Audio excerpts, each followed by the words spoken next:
Nikukaribishe sana wewe mtazamaji wa Manyuzi TV ambaye unaendelea kufuatilia habari za kiburudani kutokea katika channel yako hii pendwa kabisa ambayo inakudondeshea habari hizo kila wakati.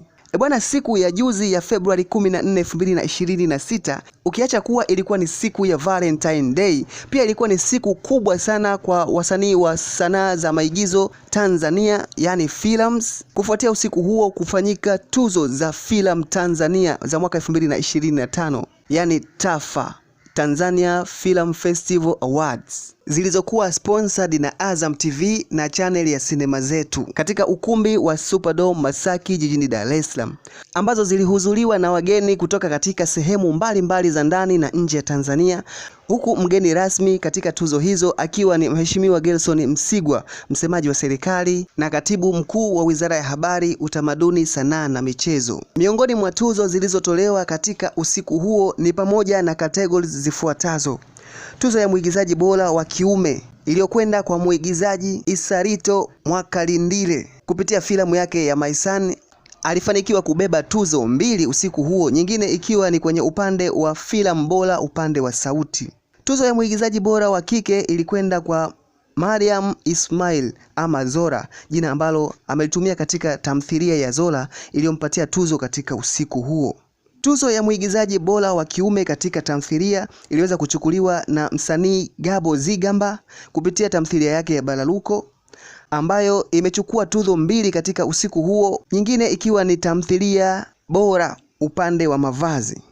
Tamthilia ya Kombolela pia ilichukua tuzo usiku huo, huku mwigizaji wa tamthilia hiyo Shamila Ndwagira maarufu kama Bista katika tamthilia ya Kombolela akitumia jina la Mwadawa Kikala aliweza kuchukua tuzo 2. Ya kwanza ikiwa ni mwigizaji bora wa kike katika tamthilia kupitia tamthilia hiyo ya Kombolela, na tuzo yake ya pili ikiwa ni mwigizaji bora wa kike chaguo la watazamaji.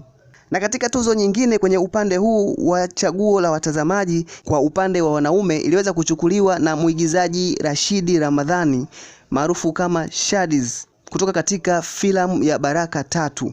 Tuzo ya heshima kwa wanaume ilikwenda kwa mwigizaji mkongwe Muhogo Mchungu, na tuzo nyingine nyingi ambazo zilikwenda kwa washiriki wa films mbalimbali ambazo ziliainishwa katika usiku huo, zikiwemo tuzo za filamu fupi, yani short films.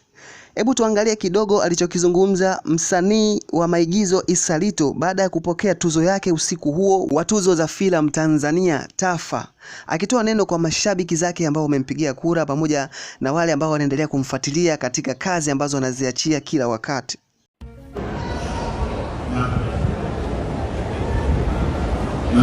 Mimi sina mengi ya kuongea, lakini kuendelea kuchukua vikombe kama hivi haimaanishi kwamba mimi ninaigiza sana kuliko watu wengine, hapana. Lakini nafikiri hii ni kiashiria tosha kwamba bado naendelea kujaribu. Hii ni kiashiria tosha kwamba bado Mungu anaendelea kuaminisha watu na kuaminisha vijana wenzangu. Mimi nitarudi pale kwa vijana wenzangu ambao wana ndoto. Yeyote ambaye ana ndoto basi kinaangalia mimi nimeshika hii, usikate tamaa.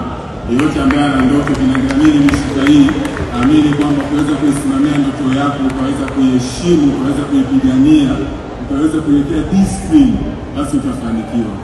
Asante. Shukrani sana. Haya, tunaendelea mbele. Yes. Tuzo inayofuata ni tuzo ya mwigizaji bora wa kike. Best Film Actress, na ambao wanakuja kukabidhisha tuzo hii ni Bwana, hiyo ndo habari ambayo nimekuletea mtazamaji kutokana na tuzo ambazo zimetolewa katika usiku wa Februari 14, siku ya Valentine Day, zilizofanyika katika ukumbi wa Superdome Masaki jijini Dar es Salaam. Endelea kufuatilia Manyuzi TV kwa kupata updates mbalimbali zinazohusu burudani, michezo pamoja na teki, pia kijamii. Usiache kusubscribe, kulike, kushare na kucomment. Tukutane tena hapo baadaye.